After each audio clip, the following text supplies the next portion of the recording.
welcome to the Earthborne Games podcast. I'm your host, Anders Navarro. I've always been your host. I will always be your host. And joining me, as always, is the Earthborne Games crew. First off, Maxine Newman. How you doing? Hello. Doing good. I don't know why I just saluted. I looked away at the show notes, so I missed the salute. No, I'm doing good. It's a good day. Excellent. Well, I'm excited for today's episode in particular because this is going to be a very Maxine heavy episode today. Yeah, I'm excited to talk about it. Yeah, hopefully, and I think hopefully we'll have some more stuff to discuss than what you've discussed in the past on the subject that we'll talk about later. I'm also joined by Andrew Fisher. Hello. And how are you doing? I can confirm that we are not currently streaming on YouTube. We're not currently live. Good. There was some confusion before we started recording about whether we would go live when we clicked a new button that has appeared in our recording software. But yes, we do not appear to be live to the whole world right now.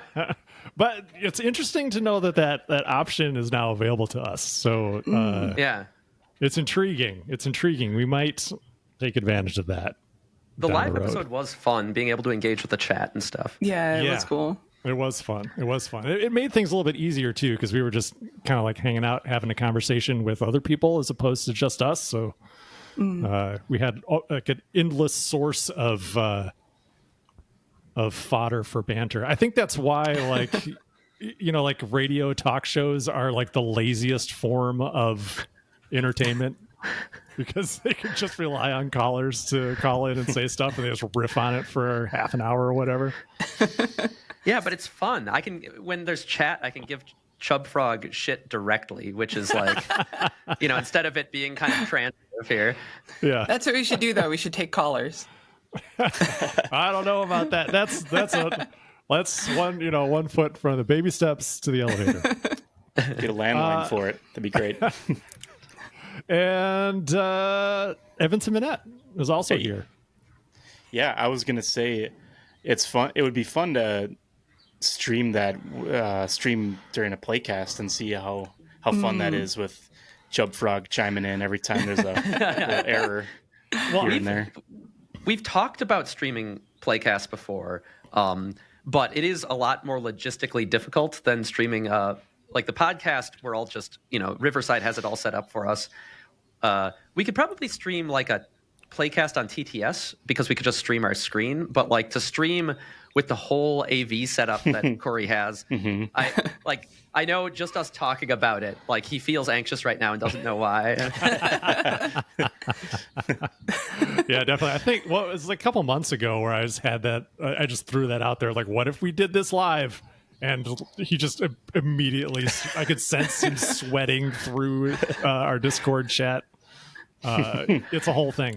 But it's something we could totally do, but I think there's just a bunch more equipment and things we'd need to have knowledge of and set up. And yeah, our playcast setups are very hacked together.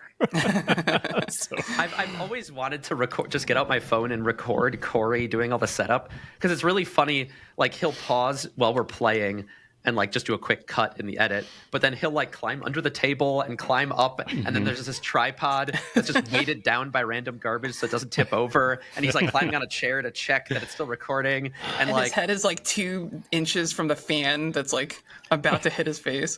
Yeah. Or back when we recorded in the basement, we were in my unfinished basement, which had all these nails sticking out of the ceiling, and he'd climb up there and his head is like right by all these pointed nails pointing out of the, like between the joists. No. So I've always wanted to like take a recording of him doing this just to get some behind the scenes. Speaking of your basement, is it done? Oh is it ready? We're so close. We are so close to being done. And we got the dining table delivered, and we're doing right now. I'm trying to figure out. I've got this kind of crazy idea to do this gallery wall, except the art is a bunch of board games actually mounted on the wall. And I'm trying to find a mounting solution where I can slide the entire full board game onto the wall, and it stays there, and then I can slide them off and play them. We're doing some workshopping right now to make it actually work, but So I'll have a pretty cool area with a nice table to record. But I know some of you longtime listeners might be like, didn't you start this project a year ago? I did. It was a year ago that we started. Which has been a slight point of contention with our project manager over there. I won't bore you all, but we're so close. We're so close. Well, I was thinking like I'll be back in the States pretty soon. So there's been some demand for a 4-player Ooh, yeah. playcast. Yeah. I think it'd be cool to debut your basement with the 4-player cast if that's something that's possible, if it's ready. Yeah, we certainly have room on the table too. So yeah, I think that'd be fun. Awesome. That'd be cool. Awesome.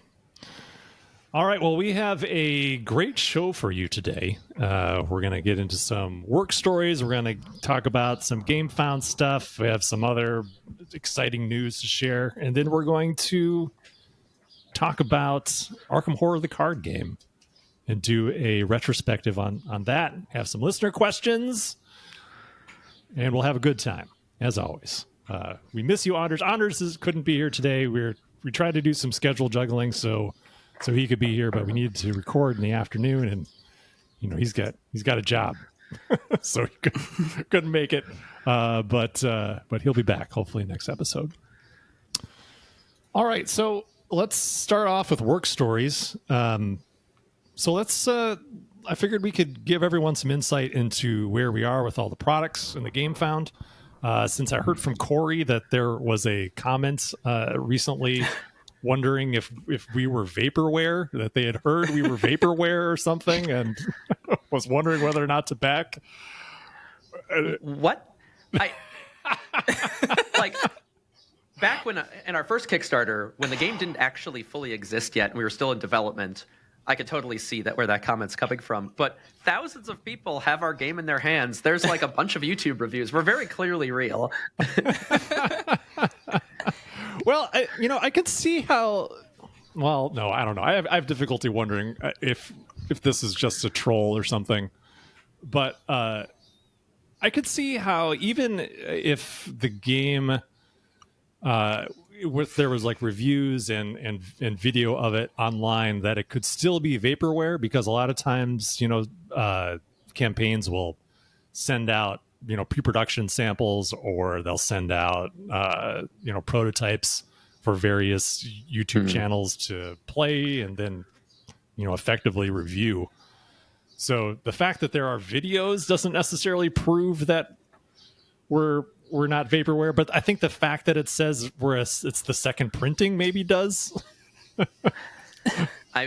Yeah, that's a fair point. Though, if we could buy off both Shut Up and Sit Down and no pun included to both do, and Dice Tower, all to do separate reviews of a game that doesn't exist, we would have some impressive connections indeed. Yeah, we got some reach.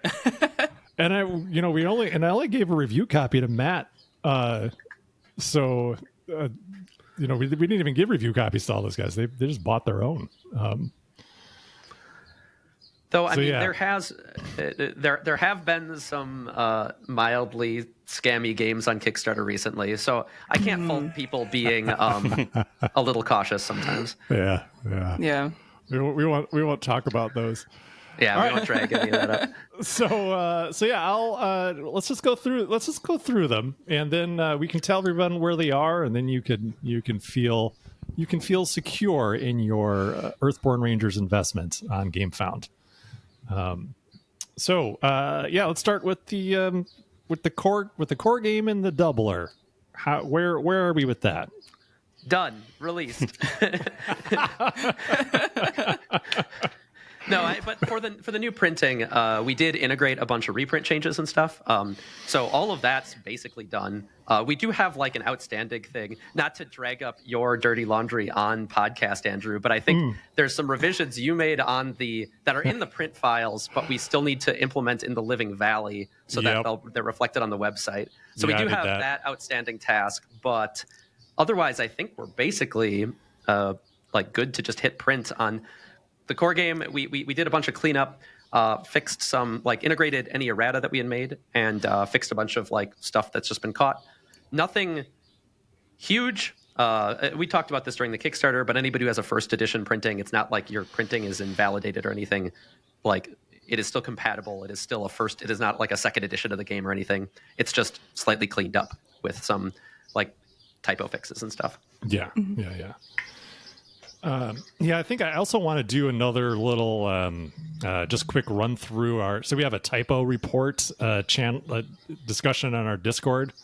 We took a lot of those typos, but it's been a while since we implemented them, so I kind of want to go through that one more time. Just That's to see if there's any typos we catch up missed. and see what new ones popped up since then. Yeah. But that sounds like that's almost done. So that's very good. So hopefully people are happy about that. How's Stewards of the Valley coming? Oh, Stewart's is good too. Davi has wrapped up all of his work on it, and actually, I think we just got the cards back from our proofreader. So it has been proofread, play tested to like how many times. Like, Stewart's is in a good spot. I think the only kind of our last minute thing was just massaging the rules insert, because like we kept we weren't sure exactly what size we were going to print it. We were talking to different factories, and so like exactly what size packaging is this thing going to be in? And like when you're making a big core game, you can make these big rule books, but when you're packaging just some cards, now you have to figure out how to fit all your rules in this. Do you do a little booklet that's the size of the box? Do you do a sheet that's the size of your rule book, but then fold it up to be in the box? Do you do individual cards? Like, there's a lot of questions there, and we kind of kept changing a little bit based on our factory. So we've had to do a little massaging with like exactly how we laid out the rules and like exactly what else we include on that sheet. So there's a little outstanding work there that needs to get done, but that's just like bonus materials. All the cards are done in proofread. Speaking of bonus, there were a few bonus changes that required me to make some art alterations, and the last one I'm hoping to finish tomorrow. So that's where I'm at with Stewards. It's one final task. One final art alteration. Is that attachment, Evan? Yeah. Yep. Yeah. So we had one card that I think was a mediating presence was the card in the that I think people saw on the Covenant stream. That for some reason I think both Evan and I, when we looked at that art brief or just the card description, I think for some reason we both assumed it was a conciliator card. I don't know why. I'm still not 100% sure why we felt that way. But it's a spirit speaker sound card. It very sounds conciliator. Like Well, I changed it to that. Okay. So that could have informed it, but I think I changed it to that because I thought it was a conciliator card. Anyway, I don't remember how we got there. But in playtesting, I realized that that's one. It's a spirit speaker card, and then being able to see how those cards were used, the theme of it became more clear to me.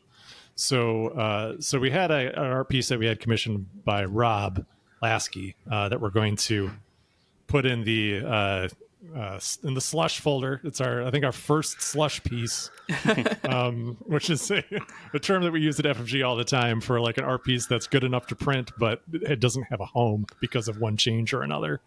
So we'll have it for down the road. I think we'll be able to use it for sure. But then we had to come up with a new art brief and theme and everything for it. And the theme, I think, is really good because now the card's called That Which Connects Us. But coming up with a art brief for that has been challenging. But Yeah. I think we finally, Evans and my powers combined, I think finally got to a pretty good spot. So yeah, that took a while. So, but I'm really excited for it now. I think it's gonna be a really awesome looking piece. But that's the only one though, right, Evan? I think. Yep. Yeah, I finished up all the other pieces like last week, or a couple weeks ago, something like that. That's awesome. I think we only have to do the back of the box. We still have to do the back of the box for that, but I have a pretty clear idea of what I want to do there. Awesome. Next on the list, moments on the path. Yeah, this one's probably our product coming in hottest. It got designed the latest of all of them. We're doing some like last minute play testing. We've got a small group of our external testers cranking away. They're doing an awesome job. If you are listening and part of our play tester group, we really appreciate you. We did kind of a smaller group because it's slightly last minute and this smaller product. And we've gotten a good number of reports from them for how short of a time and and everything. And we've gotten really good reports thus far on them.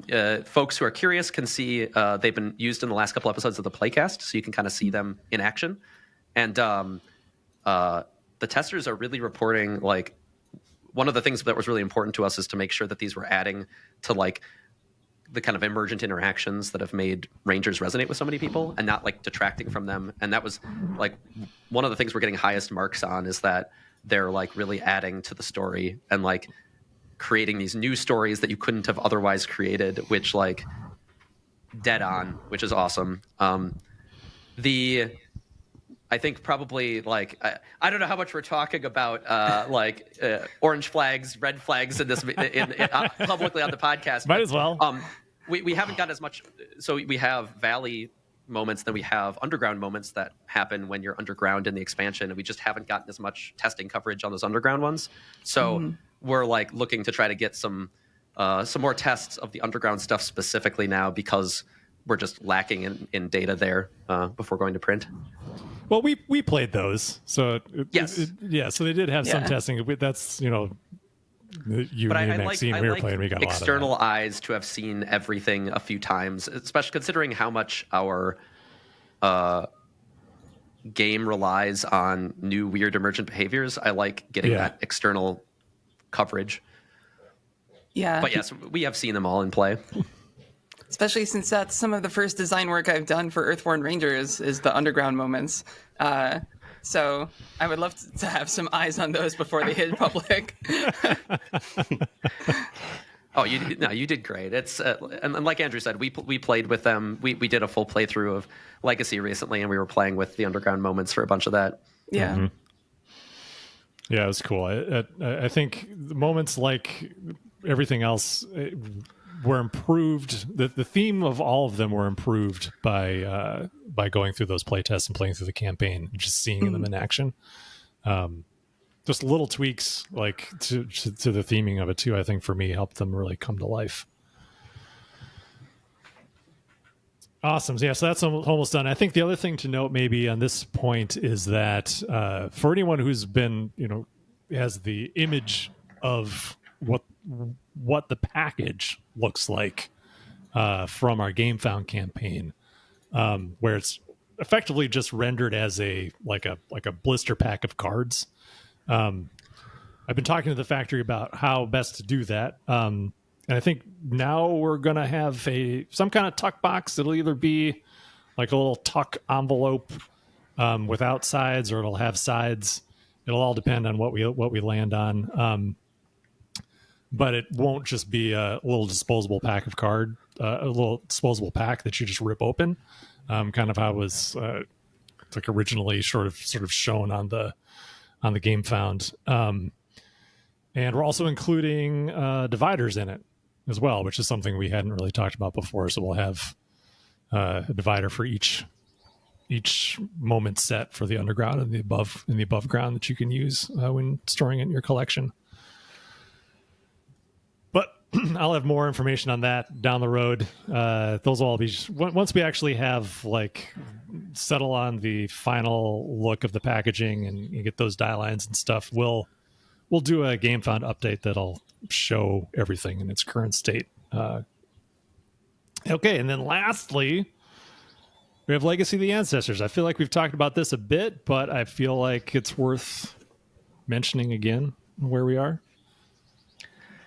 Yeah, this is probably where the biggest bulk of work remains. We were talking about moments still getting some testing, but it's designed. It's just getting some tweaks based on testing and cleanup. Legacy, I actually have it open right now on my other monitor that I was working on it right before we jumped into this.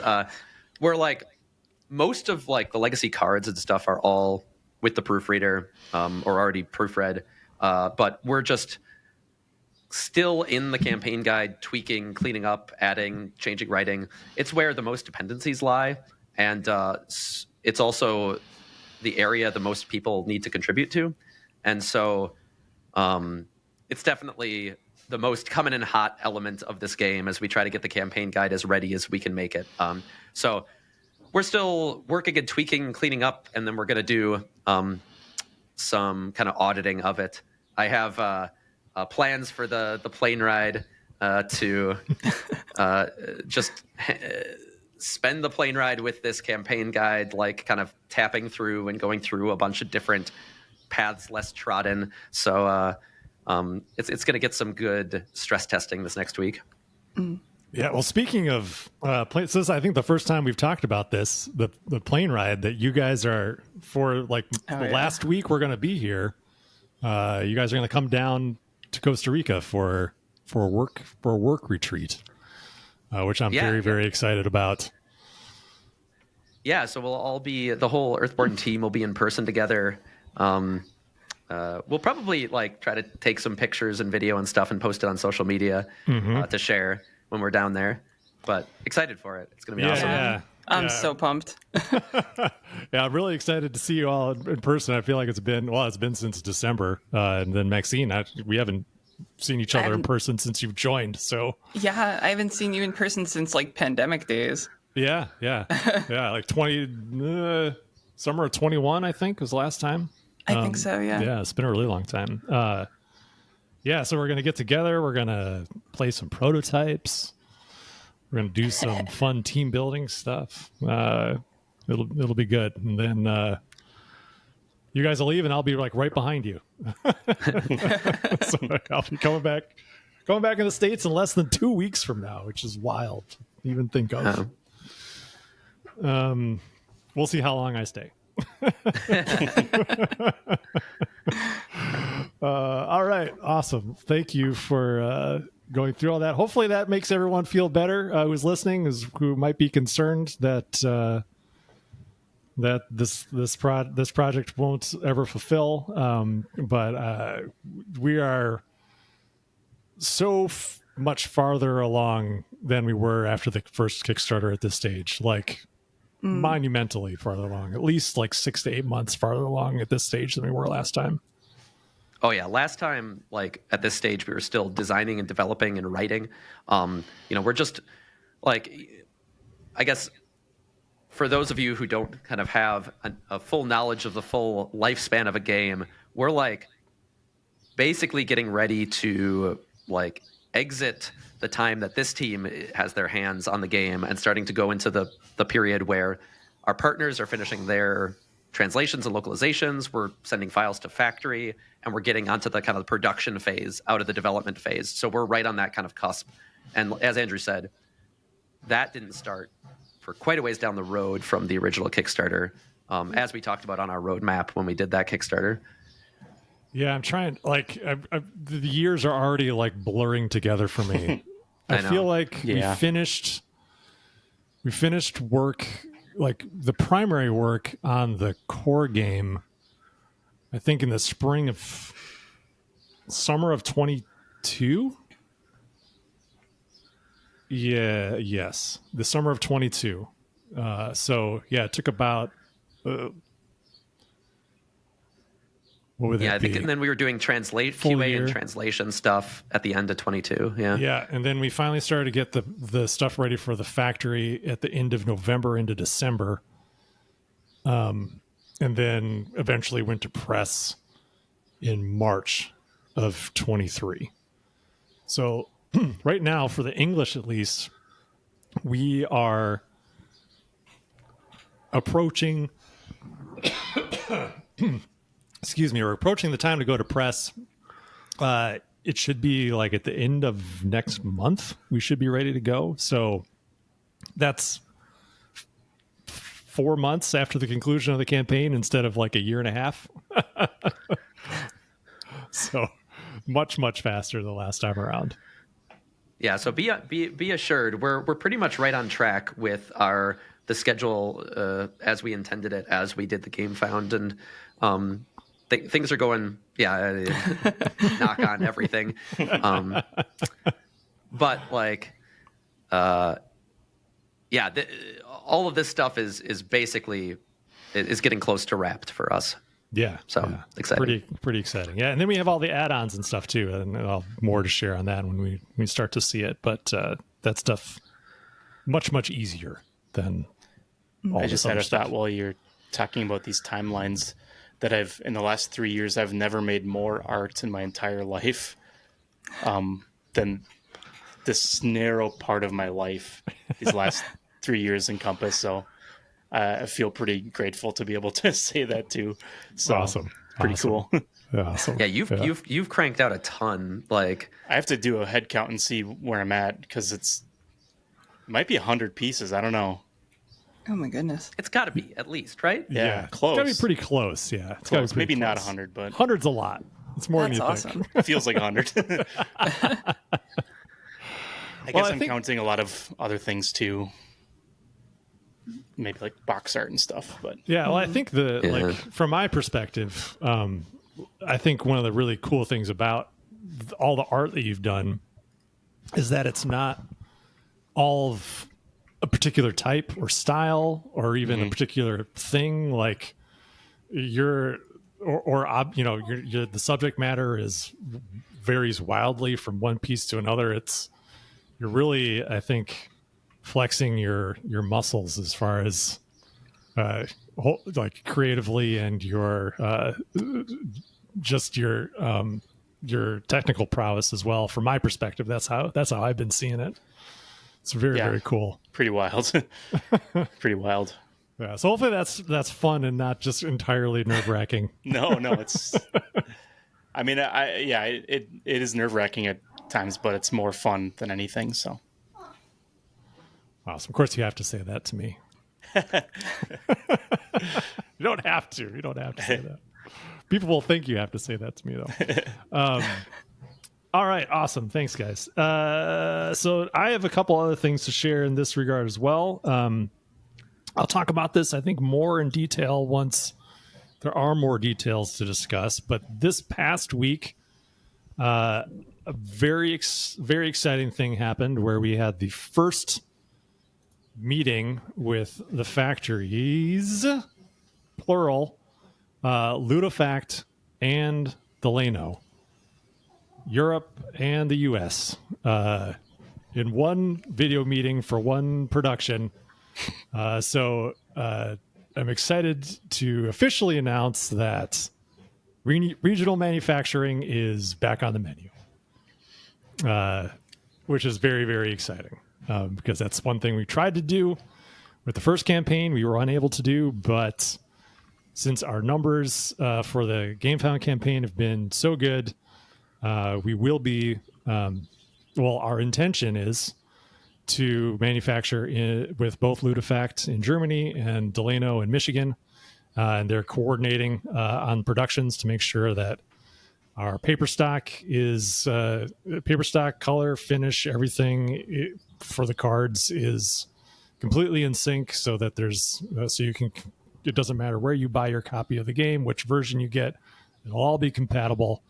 It's super exciting. It's something that I think at least neither Ludo nor Delano have done anything like this before. Like, they are technically competitors in this space. So the fact that they were willing and excited to try to do this with us, I think is really, really awesome. It's going to be a lot of work, a lot of communication. We'll have, a ton of productions to manage. But I think it'll be really, really cool if we can pull this off. I think it's an awesome thing for the mission of the company, for sustainability, for manufacturing locally to our customers. One of the biggest goals that I've had since the beginning. So I'm incredibly grateful to Frank at Ludo and Brian at Delano for agreeing to do this, and for being enthusiastic about it. It's pretty exciting. The meeting was really great.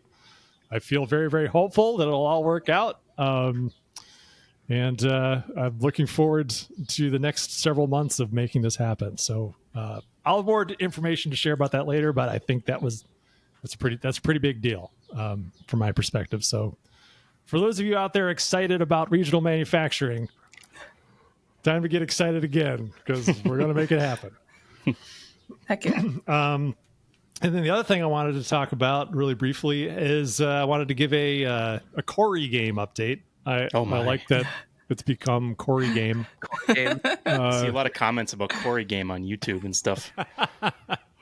Well, we had a great meeting this morning about Corey game, and major strides I think have been made between the last meeting and this one, as far as theme, art style, implementation of theme. So there's an art piece in there that I'm like, that's it. It literally like brought me to the edge of tears when I saw it. Like it was really impactful to me. It was such a lovely piece, illustrated by Corey. It was great, which is exactly what I asked him. Which is pretty much exactly what I asked him to do. Was to show me his vision of this place, so I can really sense, really feel like what he wanted to do with this setting and with this game. And it did that. I felt like I could climb into the art and then begin to explore the world, which I think was exactly the key that I was hoping for, to help open that up to my imagination so that we can actually start making this thing a reality. And he totally nailed it. So that's really exciting. So I think we've inched a little closer to a official announcement, where we can post this thing, make some art pieces, and then share it with everybody. We gotta make a logo. Yeah, gotta make a logo. Gotta do some more art pieces in this style, and I think doing something kind of similar to what we did with Rangers at the beginning, where Evan, we had those few like little pieces that showed in-world things. Mm-hmm. I'd probably want to do something similar for this, for the announcement. So that's very exciting. So get excited. If you're excited for Corey game, you should be excited for Corey game. It's going to be very cool. It's going to be very cool because now I'm even more excited about it, and obviously that's the most important thing. I'm just excited about Corey in general, just as a person. I want to see this art piece now. Mm-hmm. You should bug him cool. about it. Should have him share it with you. I will. You can put it in the staff chat. Yeah. Check it out.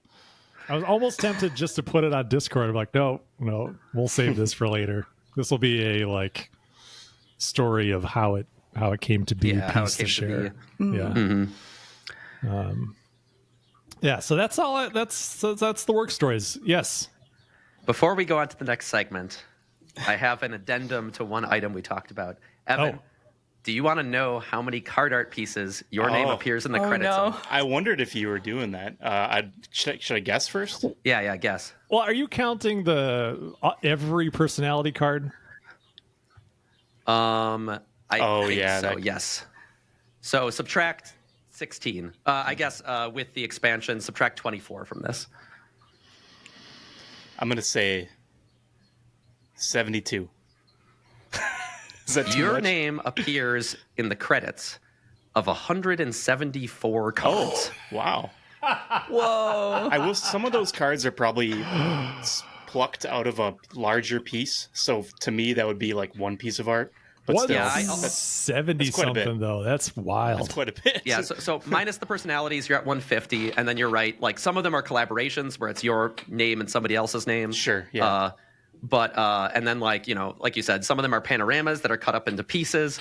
So like it reduces. But yes, I just did a quick scan of the core set, legacy, and stewards, and Wow. how many different card art credits your name appears in for unique cards, not any repeats. Yeah. Wow, So- that's cool. Wow, really man, cool. that's crazy. That is a lot of art. That's a lot of art, my friend. Thanks for looking into that. I would have forgotten to do that. No, yeah, no problem. I thought it was fun. So That's awesome. That's really awesome. All right, are we ready to get into it? Our big segment for this episode, the Alfred do it. Hitchcock Little Cuddly Guy retrospective, the otherwise known as Arkham Horror, the card game. It gets me every time. Yeah. All right. So it's part 3 of our retrospective series where we talk about the games we've worked on together. So today we're going to be talking about Arkham Horror, the card game. And, since Maxine was co-designer and the primary creative force behind the game line for so many years, this should be a particularly tantalizing discussion. So I thought we could start with just kind of setting the stage a little bit, because I'm interested, because just to jog my own memory. But what was going on at FFG at the time when work on Arkham Horror, the card game, first began? It would have been 2015 sometime, or maybe the end of 2014. Do you remember specifically, Maxine, when the seed was first planted? I don't remember the exact. It had to have been pretty early on, though, because there was a long time in which we kept talking about Arkham Horror, the card game, and I was still working on Lord of the Rings at the time. And I think we first started talking about it when I was working on the Angmar Awakened expansion, and we didn't get to working on it until I finished the Dream Chaser expansion. Oh, really? Or at least was mostly done with the Dream Chaser expansion at that point. Wow. So maybe the process started in late 2014, but I don't think we actually started design work until 2015. But I could be wrong on that. Well, I I'm trust not your good- judgment I'm on not good it with more, dates. more than mine. Like for me, this was like a really interesting moment of time at FFG for me, because this is when I was in the interactive department, and was the digital creative director in title, but in practice I was still really involved in all of the decision making around like visuals and art and all that. And it was when I started to feel like hey, I should just be creative director. And I made my case for this is why I should be creative director, because you're treating me like that for everything. It's a good case. Yeah. Well, it was interesting because I made my case, and then I became creative director, and it actually felt entirely different, being the actual creative director as opposed to just the ad hoc one. But yeah, so like I was working on Mansions, I believe, at this time, and maybe also Battlelore Command. yeah, no, we were That sounds definitely right. Yeah. we were definitely working on Mansions at the same time, because I have distinct memories of Nikki and I, because Nikki and I were working on Mansions together, and I have distinct memories of us sitting on our like pod, and then like the playtest tables were right over our like little pod, and so I remember hearing a lot of the Arkham stuff going on while Nikki and I were working. I do remember that late in the design process is when we did our big office move. Yeah. Yes. That's what I was. Yeah. That was my milestone. That's like my time frame. Marker. Yeah. Yeah. Well, we were also in a newer office at this time too. We were in the building. We were only there for like 3 years. I don't know. Was it longer than 5? I don't know. Maybe it was a while. I don't remember. It felt like a cup of coffee. What is to me. time even? And we went from our tiny little space where we were at the old game center, Yeah. where everyone was packed like sardines, into like a giant room. And then It was we went to previously kinda just miss event center somehow. overflow space. Yeah. Yeah. Yeah. Yeah. Where gold master meetings would happen 5 feet away from the people that worked on them. Yeah. yeah. Yes. I'm sure that was fun for In everybody. a warehouse. Well, yeah, that's also like where I was able to lobby to get the art department kind of put in its own little space. So by default, I ended up having a little office. but it had no soundproofing, so I could like hear every. So like, in Chris's office was across from mine, and Michael Hurley's was next to mine. So they'd have these conversations where I'd like hear just enough to give me like intense anxiety, but not enough to actually hear what was going on. You couldn't do anything about it. Oh no. But yeah, I feel like it. So yeah, this time too, this was right after. When did Force Awakens come out? Was that 2015? Yeah. I guess so. I'm not that I'm not sure about. Yeah, I'm just trying to like set the where we were in terms of like being a studio. Force Awakens came out December of 2015. Okay, yeah. So we were like in the throes of doing tons of X-Wing stuff. Like everyone was super excited about Star Wars at this time. Lots of FFG resources dedicated to X-Wing and Armada. Oh yeah. And the role-playing games. And Star Wars, the card game, the LCG was still kicking around at this time. Lots of Star Wars. Lots of card games in general too, because we also had at that point we still had both of the Warhammer games, Conquest and Invasion. Invasion was still going at that point?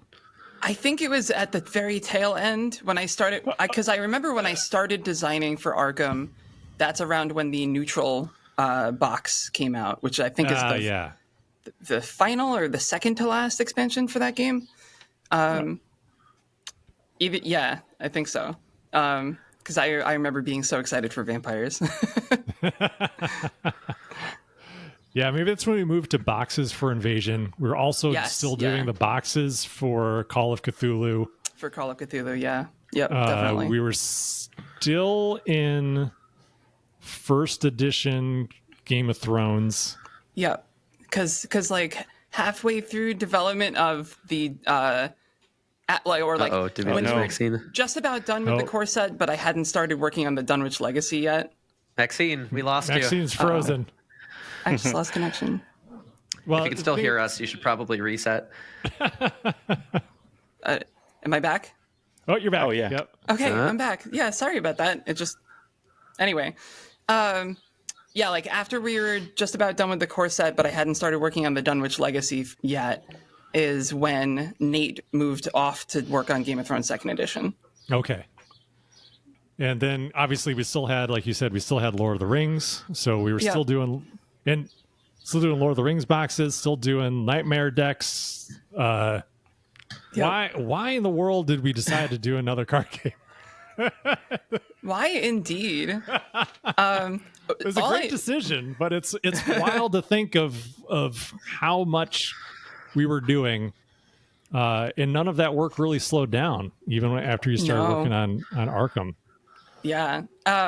From my understanding, and again, I wasn't in the decision making, room where that happens. But my understanding was there was so much buzz about the Lord of the Rings card game and how it was like the first ever co-op LCG, and it like carved out its own unique niche, and it was so successful in doing that the higher ups looked at like what other properties we could kind of hit that same like capture that same lightning in a bottle with, and Arkham was the clear winner. Like it made the most sense. Yeah, well, I know we tried. We were going to also we talked, and I think we even started working on a Tyranoth themed Tyranoth themed cooperative game that was also going to have an app component to it, I believe. Because this was also, obviously, because we're working on mansions, this was the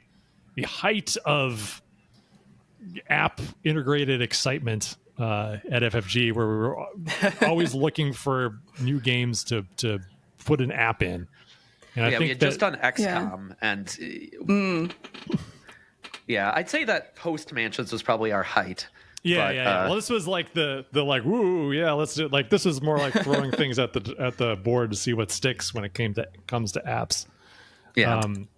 But yeah, I remember there was a design that I don't think turned out very well, of a dungeon crawl like Descent card game that just never quite got off the ground. I think that was prior to Arkham.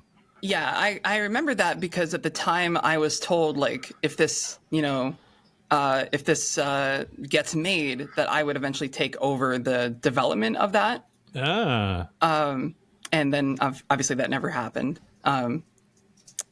But I think that's why when we started working on Arkham, it was pretty set in stone that it was going to be me and someone, me and some senior or external designer who has like a lot of experience making card games from the ground up, and then I would be in there, and then I would like take over the line. Yeah.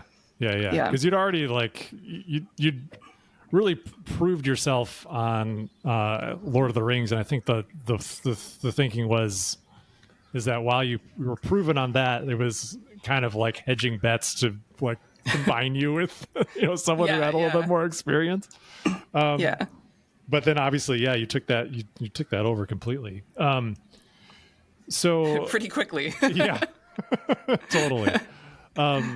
So how did it, what are your earliest memories of being put onto that project? Like, Fisher's last couple episodes talked about, his early design meetings, discussions with Christian, taking down notes and getting ideas. What was your experience like? My earliest memory of anything related to an Arkham card game was actually they had brought in an external designer, which was Eric Lang, to help design this game, which he was so prolific in our card games. Like he worked on like most of them. All of them for a while. For a while. Thrones, Conquest, Invasion. Yeah. Am I missing Call of Cthulhu? Call of Cthulhu. Yeah. So he was originally slotted to design that, and I remember having meetings with him like early on, and it was going to be a very different game from what we eventually made. It was a lot more, or a lot less like role-playing game focused than what me and Nate ended up pitching. And then of course he got the job at Cool Minis or Not. So Simon, at that point, for people Simon, who are unfamiliar with the old name. Which is super exciting. And then they put Nate on the project along with me, of course. And me and Nate put together this PowerPoint presentation of like our vision of what this game could be. And Nate was really excited for the idea of like kind of creating a hybrid game that was like part card game, part role-playing game, like it doesn't play like a role-playing game, but it has elements of a role-playing game kind of mixed in there. There was originally going to be dice, like a role-playing game. There was originally going to be a lot more like we still had the experience system for like leveling up your investigator. But there was going to be a lot more like in-depth stuff with that ended up getting on the cutting room floor. The dice was super interesting because we were really pumped for dice. We were like, yeah, it's going to be like an RPG. It's going to be dice. And then we spent about 2 weeks fudging around with dice, and we were like, yeah, never mind, no dice. I think dice are really hard to get right in card games. Like I don't think I've ever really played one where it's felt super good. It's like a hat on a hat because you already have the randomness with the cards. And but I remember we did that PowerPoint presentation for the higher ups, and they loved it, and they signed off on it like immediately.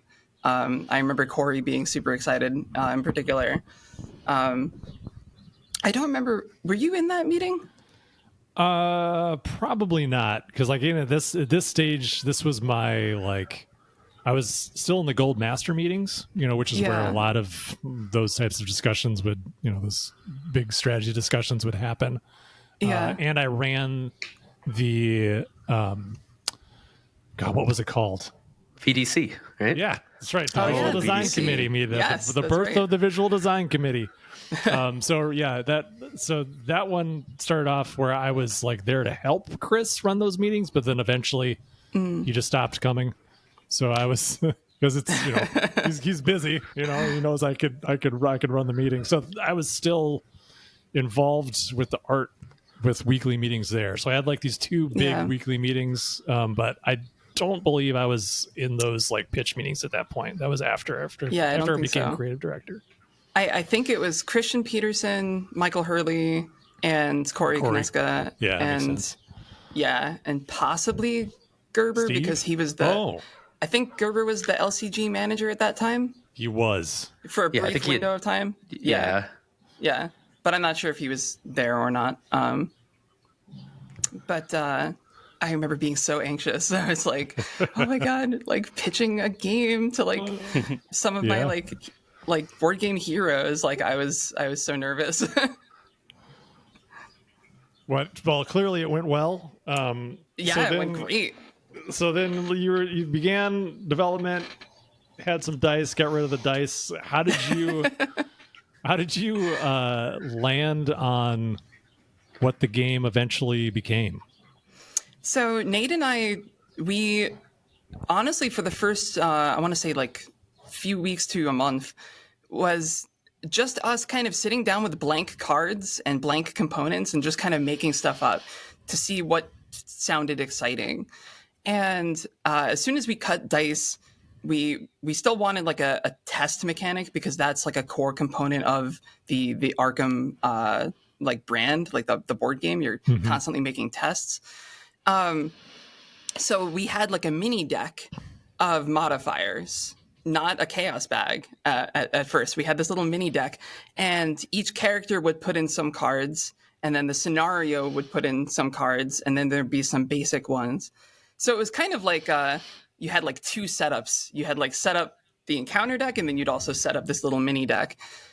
And that eventually became the chaos bag. But it was essentially the same idea of like you pull a card, it has a modifier. This was before Gloomhaven existed, FYI, as far as I know, or at least it was before I ever played Gloomhaven. It did not exist at this stage. It was probably in development, I would imagine. Probably, at this stage. almost definitely, but kind of a similar idea. And at first, there was a much more concrete round structure. It played a lot more like Lord of the Rings, where you'd have like a phase where you move around, and you'd have a phase where you fight monsters, and you'd have a phase where scary stuff happens to you. And I was a big fan of Netrunner at the time, and still am a big fan of Netrunner. And I love the action system in that game. So I remember at one point turning to Nate and just being like, what if it would you just had like 3 actions per turn, that you could just do whatever you want, and everything that we just listed is an action. And I remember him being like a little skeptical at first, and then we played it, and he was like, this is it. We did it. Like, this is exactly how it should be. It feels more like an RPG. It feels like you have full control over your character, and you're deciding where to go and what to do. And I think that was where we really kicked into high gear and started actually making cards, you know? Nice. Yeah, that's cool. Yeah, I the action. I'm the same way. I love the action menu of Netrunner, and that's another thing that I love about Arkham as well. It's that having that kind of just complete choice over how you spend your turn. I think is an awesome design element. We also the locations were something that we settled on pretty early, and that there would be like a map of locations. And I remember there being a lot of discussion about how we would like link them together, like graphically, and like how you would know which one to go to. Like, are they always adjacent to one another? Is there like, are there symbols? We kind of eventually did both a little bit. Yeah. So, when did you get involved with the project, Evan? Were you brought in? Were you assigned this pretty early, or was it more or less after it had been in development for a while and the prototype had come along pretty far? Or were you part of the conversations around the little symbols and stuff for the locations or anything like that? Well, Mercedes and I were the core like graphic designers. So we were the first graphic designers to touch the game. I don't recall heavily involved in any of the discussions about how things like locations would work until they were pretty well fleshed out, and it was just on me to make it work visually.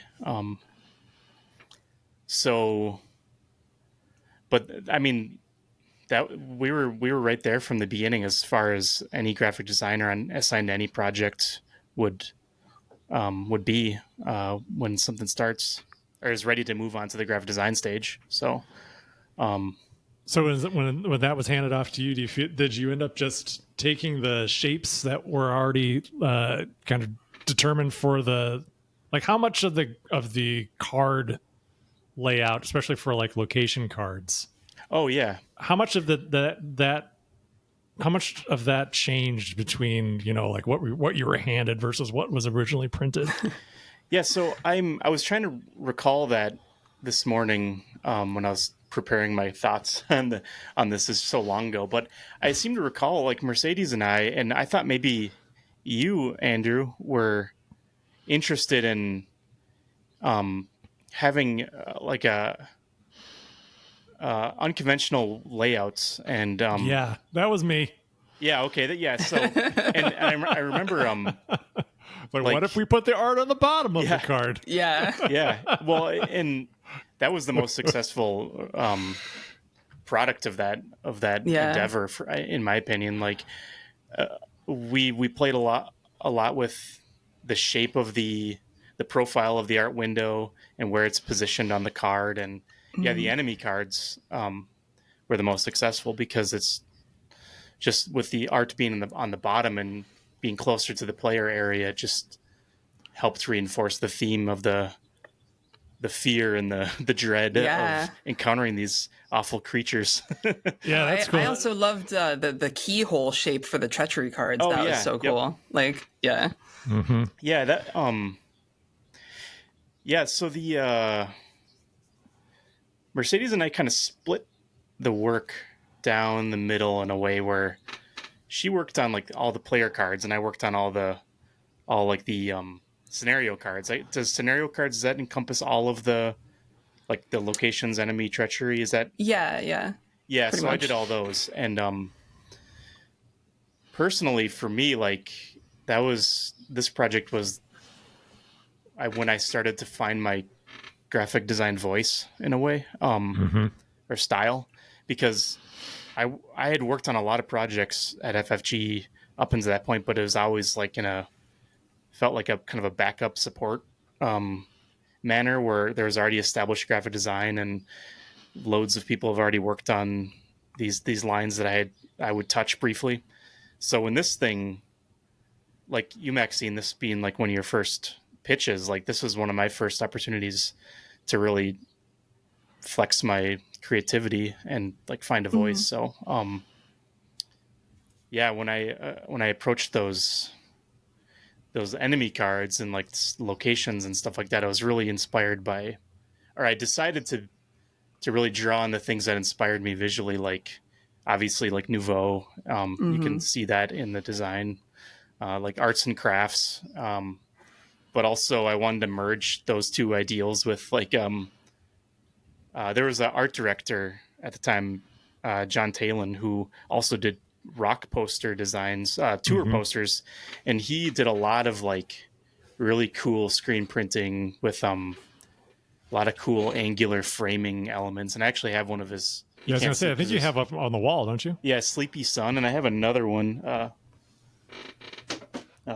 With the I had to owl? take it down because I'm running out of space in here. Is it the Melvins one? Yeah, the Melvins one. Yeah, with I got that owl. one for Joe. I ordered one of those for Joe's wife because she's a Melvins cool. fan. Yeah, so they have that same poster in their house. I love that poster. Yeah, it's super cool. There was actually a poster that I helped him work on. He found this pixelated scan of some 19th century font, and I recreated it in Illustrator form in my free time. And I don't remember what poster he used it for, but it was really cool.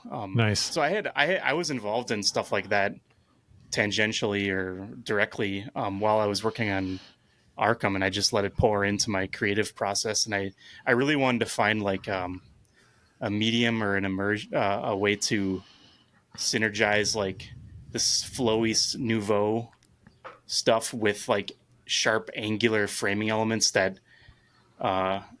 overlap and create like, I don't know, Depth. cool symbols, like occult looking symbols. Mm-hmm. So I was like, this is what I'm going to do for all the scenario cards. I'm just going to lean into this. And so I feel like for me anyway, I felt like your work on the Arkham Horror, the card game, was the first, you know, and I don't want to, I'm not disparaging any of the Arkham Horror work that came, like I worked on like every Arkham Horror board game product apart from the first one. So like, I'm mostly talking about myself when I say this, is that I felt like it didn't really have, it had an identity, like a visual identity, but it was mostly like kind of like this wrought iron thing, like these wrought iron shapes. And, you know, I didn't work on the Arkham Horror core board game, but, you know, I worked on every Arkham Horror thing after that and all the expansions. And I feel like I really leaned heavily into, you know, making shapes. This was like back in the days of the bevel. So when bevels were still like a cool thing and exciting. So I ended up taking a lot of those like wrought iron things and then trying to make things that were made out of wrought iron and have this like kind of almost like asylum gates kind of vibe, plus a bunch of like energy bullshit and some parchment. And I think your work on it, like really, I think really cemented the look of what it like really gave it a unique feeling that wasn't really present there before. Like when you're playing the game, you're almost reading some forbidden tome or something because of the way, like, you know, Mercedes did the player cards, right? But those are mostly in your hand. And when you're looking out at the table, you're seeing all of your work out there. And it really helps create, I think, a really incredible mood for the play experience. Yeah, I was writing down stuff like to generate conversation points, and I wrote down I wanted the ideas in my head to throw like a moody and slightly sinister pall over the player area or something. I don't know. It's kind of what I was going for. Well, and I think to point to its success, it's defined the visual style of the entire IP going forward. Yeah. Right. What was defined in this card game, to Andrew's point, very different than what we'd done with Arkham Horror up until that point. And we didn't like, and some things, if it doesn't work, you know, we just keep trying with the next edition. But like Arkham Horror, the board game, the 3rd edition, now the new role-playing game that Edge is putting out, all of them inherited this graphic style. And so it's really just defined the whole style for the IP. That's awesome. Agreed. Yeah. I especially, I remember loving the card backs. I remember like very, very early on when there were no frames for any of the cards, we had this card back that was just kind of like a cosmic, just like I still have some of these cards in my stuff. Oh, nice. It's just like a cosmos, and then it just said like Arkham Horror on it. And I remember all of the iterations that those card backs went through for both the encounter cards and the player cards. And I remember like every time that you or Mercedes showed me one, like, oh, check out this new version of it, I'd be like, I don't even know if you showed me. Sometimes I would just go digging because I was so excited. They blew me away. That's great to hear. I was right before we started recording. I was in the basement digging through. Remember when we all did box up our stuff to work from home? I still have my things in boxes, and I thought that maybe I had a sketchbook laying around that had like some early Arkham Horror like sketches and things, but I know it's somewhere and I'll find it. I was hoping to have it for this, but that would have been a smart idea.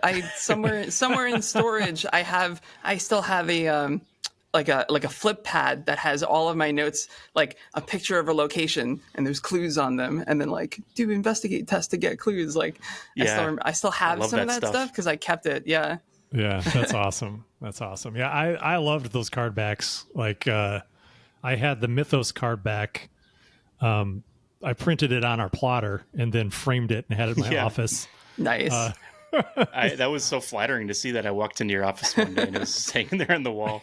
That's so cool. So cool. Well, totally worth it. And like one of my earliest memories of being creative director, was I remember doing edits to the player card back because it was like really close, but it wasn't quite there, and I was just like repositioning some of the circles and stuff, and I remember that very specifically because we were on vacation. It was one of the first times I ever worked on vacation. Because now I was like this, executive person who was no longer allowed to take vacations. So I remember working on that in Florida right after we arrived at our spring break place, and then sending that back to you, Evan. Yeah, I'm really happy with how all that stuff turned out. Oh yeah. So for me, so I became creative director in the middle of this, and then was by the end, by the time we released. So like most of my feedback at this point was almost entirely about artwork and graphic design. But I'd also really vividly remember you showing me the game for the first time, Maxine. I don't know if you remember that playtest at all, but I remember it really well. And I remember like at that point, I was always kind of seen, or for many years, I was seen as like almost like, you remember like those like Life cereal commercials with Mikey, where like, give it to Mikey, he hates everything, and then Mikey eats it and he loves the Life cereal. I felt like I often played that role at FFG, where people would play games and they'd be like, yeah, this seems pretty good, and then I play it and I'd be like, I don't know, it's okay, I guess, and then I'd give you my list of like, these are the things that I didn't like. So I remember being brought in that. I felt like I was being brought in that capacity to play Arkham, where like I remember Corey was like, I think it's pretty good, but you should play it, just to make sure. So I remember playing and just being absolutely blown away. It was so good. It was so exciting, and I just loved moving around on the table from location to location. I was pretty skeptical as to how that would function, and it worked great. And it felt like more like I was an investigator playing Arkham Horror the card game than the board game or even Mansions. So much so that I started to question, because again, during all this time, Fisher's working on Mansions, I'm working on Mansions. And we hadn't even announced it yet. It was like this surprise. Like we didn't even tell like distributors what the game was. We're like, hey, we'll just send this to you. Like, just pay us some money. We'll give you the game. Trust us. You're gonna love it. It was a wild approach to selling Mansions. But I was thinking the whole time, like, Arkham Horror is really good, and it's $60 less expensive than Mansions. I'm like, no one's going to buy Mansions. They're just going to buy Arkham Horror. I was wrong. I was entirely wrong. They bought them both. I think at the time it was only $40 less than Mansions. Really? Mansions was 100. Or was it? Was it 80 at first? That's where we ended up. Yeah. Ricky, our factory got way more expensive between the start of Mansions and when it hit store shelves. So, well, that also had like sneaky hidden costs, like the app, which was we way more expensive than anybody thinks. Yeah, but didn't really show up on the budget in any meaningful way. It was just kind of like, and then this expense. So anyway, an investment though, like for customers, Yeah. Yeah. But yeah, so anyway, I thought it was so good that I thought it was just going to kill our own game. So yeah, it was awesome. So, and then, so I don't remember when it came out. I'm sure you were paying very close attention. how did it go? I mean, obviously it was very successful, but I don't remember any details about that. So I never got to see numbers. So like all of what I heard was secondhand. It was hearsay. Yeah. But I do remember that we launched it at Arkham Knights in 2016, and like before like the worldwide release. And I remember like being really anxious about that and worrying that it was just going to be this like small set of people playing Arkham Horror the card game while everyone else plays, second edition and mansions. And it wound up being kind of the complete opposite. It like took over that year's Arkham Knights. And I remember like me and Nate did our presentation, like different presentation than the one that we did for the pitch, obviously. But kind of the same idea of like a behind the scenes design process presentation. And again, I was worried that people just like would continue playing and not pay attention. Like, no, everyone turned and was like watching the whole time. So like that was my first indication that like, no, this game is something special and like people really like it. And it wasn't until like a few months later after like the main release when higher ups started like we gotta go like full steam ahead with this game. Like we gotta do more. We don't have enough. Like I already had the Dunwich Legacy. I had started on the Dunwich Legacy campaign before the core set ever came out, because that's just the way our pacing was. Mm-hmm. And I remember like halfway through Dunwich Legacy, they were like, start visioning the next cycle. Like start visioning Path to Carcosa. Well, it wasn't called Path to Carcosa at the time. That was just me. I remember I wrote down the Path to Carcosa, and I was like, that sounds cool. I can craft a story around that. Like I did not.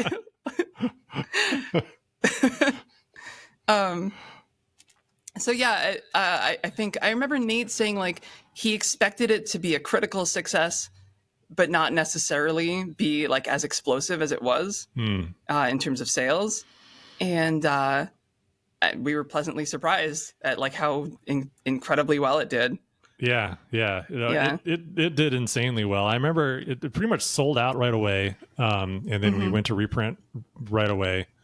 And I remember the urgent need to do like these print on demand little adventures that yes, that's right. The game wasn't necessarily designed to accommodate, but we're like, people need to buy more now. Like, and I remember, so we did, what was it? That was the werewolf one? The Curse of the Rougarou, and then Carnival of Horrors. Yeah.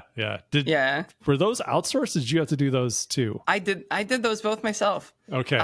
I remember Brad Andrews did a little bit of work, initial kind of foundational work on the Carnival scenario, but for the most part, it was entirely me. Man, so productive. Were you still doing some Lord of the Rings work at this time too, weren't you? Or because you weren't totally off of that. I think I was still doing Nightmare decks. Okay, yeah. I think I was still doing Nightmare decks at the time, but I very quickly stopped doing anything with Lord of the Rings except for just playtesting and helping coming up with ideas with Caleb, like every now and then, because we all worked together in this one room, which I miss so much. Yeah. The card game room, and it was very collaborative environment. We'd constantly wheel over to each other and be like, "What do you think of this?" So there was a lot of that, and I sat right next to Caleb. So there was a lot of like we still collaborated a lot on Lord of the Rings, like conceptually. But yeah, like it was pretty quickly that I stopped doing anything with any other game, but this. Yeah. So Evan and Fisher, did you guys buy into it at the beginning? Did you pick up copies? Yeah, I did. Yeah. Well. Kind of, I guess. I have a friend he was very, very into Lord of the Rings, and so I would buy copies, but they were technically his, but we would play them together, so they were kind of mine, But I was pretty into it early. I had play tested on it a bunch, and I had worked on mansions and stuff, so I played the first couple campaigns, but I didn't keep up with it past that point because I think at that stage I was pretty into Netrunner and some other games and just like didn't have the time. I played it solo. At the time, my only real... Oh, it's kind of funny to say this working at a board game company, but the only group I had at the time was like X-Wing. The people I played with outside of work only wanted to play X-Wing, so I just played solo, but it was great. I loved it. I mean, that was one of the cool draws of that game is that you can play solo. Yeah. I think I definitely picked it up too and played it a little bit at the start, but like most games that we published, it was aspirational. So I would just like continue to spend my FFG bucks on Arkham packs, but then just put them in a box, which is where they are right now. So I think. So obviously, then that led to like many years of successful cycles of cards. We did the Return to boxes, which I've talked about before, was like my one contribution to the Arkham Horror product line, to try to do something like Nightmare decks, but not as insane. Yeah. Which I'm very happy with those boxes. I think they were very well received. And I really like the storage, and it seemed like fans really got into them. Fans loved them, and I still get messages to this day that are like, "When's Return to Dream Eaters? When's Return to Innsmouth?" And I'm like, I don't know what to tell you, buddy. Like, maybe one day. Yeah. I feel like the sales supported it. I think they supported it because we didn't need to print a ton of those, but they didn't have super huge margins at lower quantities, but I thought they were good enough. Definitely better than the Nightmare Ducks over time. For sure. So obviously, in the many years that passed since the launch, now we're at a stage right now where obviously none of us are involved with the game. But I think we were both involved with the directive to scale down number of releases. I remember when I left, the plan I think was to go down to, I think it was like combining 2 packs, so it was like 3 releases per cycle, or 4 releases instead of the 7. But then obviously after I left, it got then condensed even further into two big releases in the year.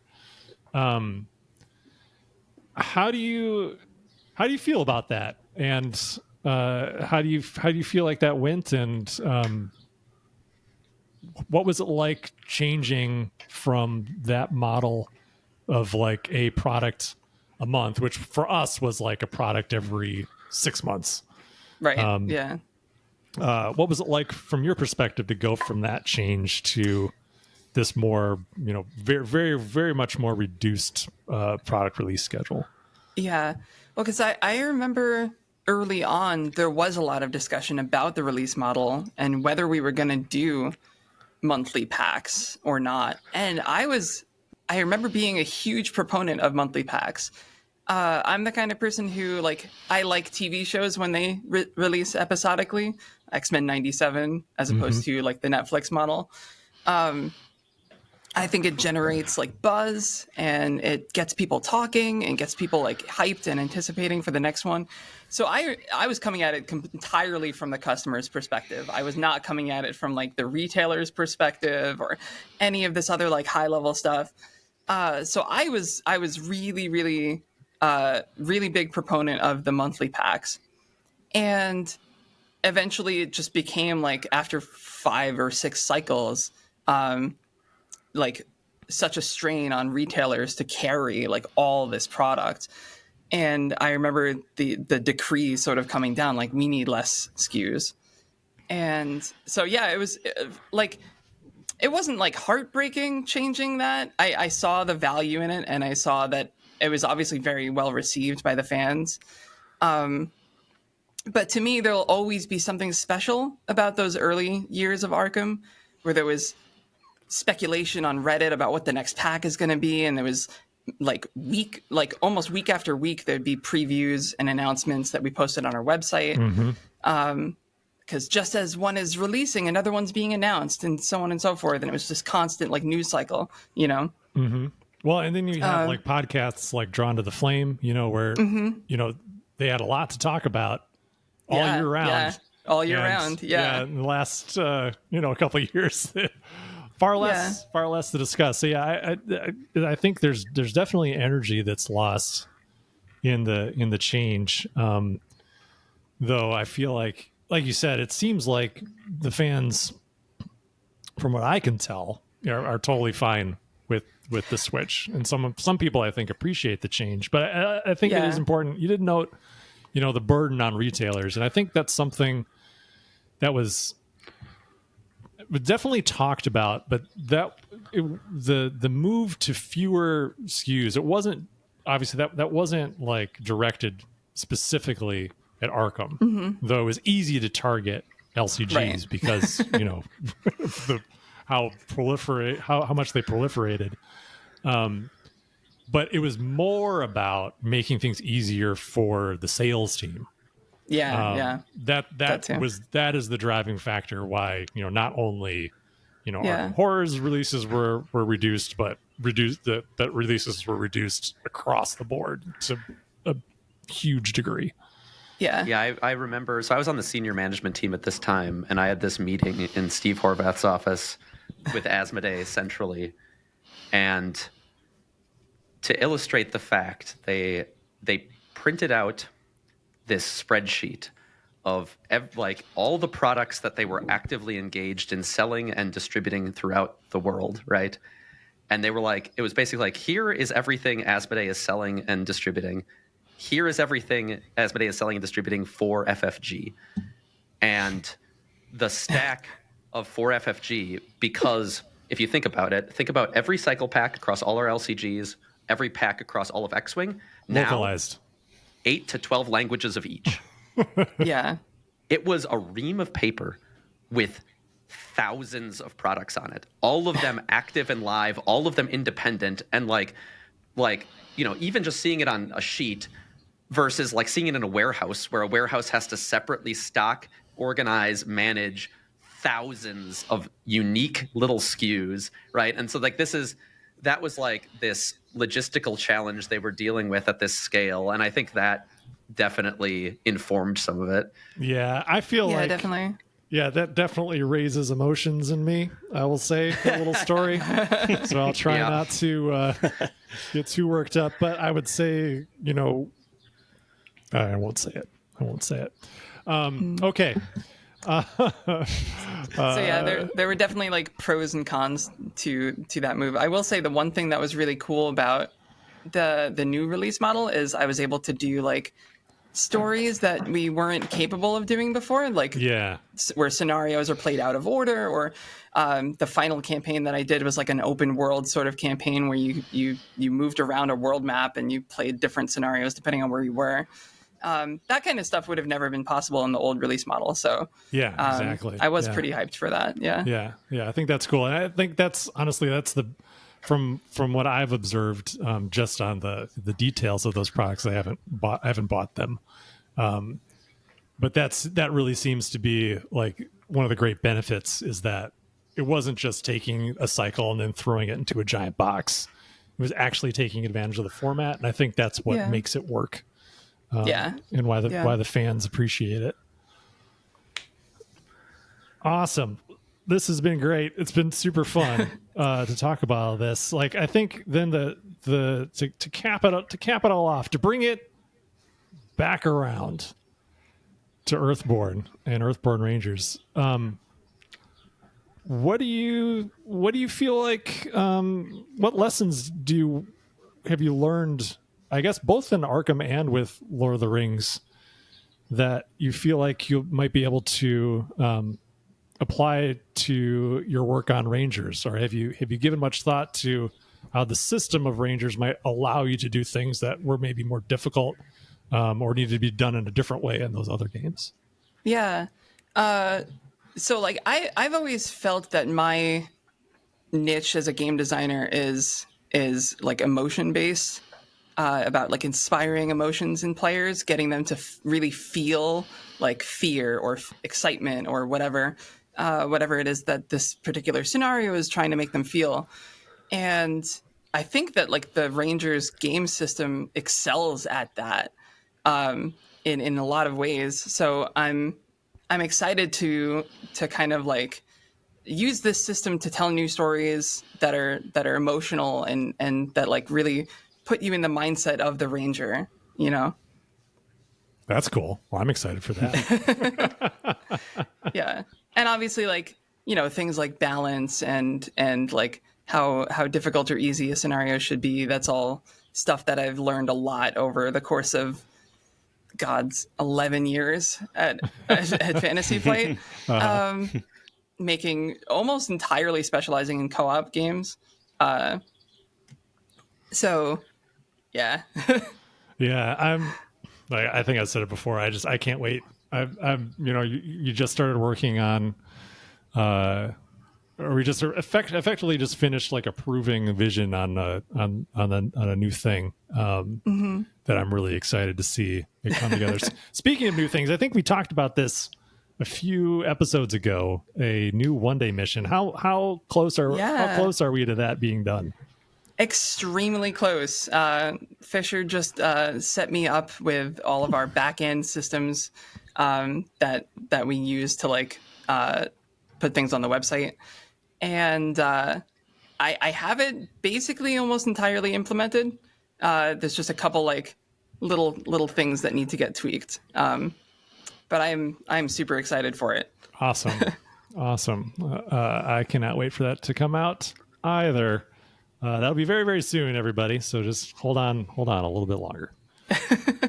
Cool. Is there any closing thoughts on Arkham Horror the card game before we move on to listener questions?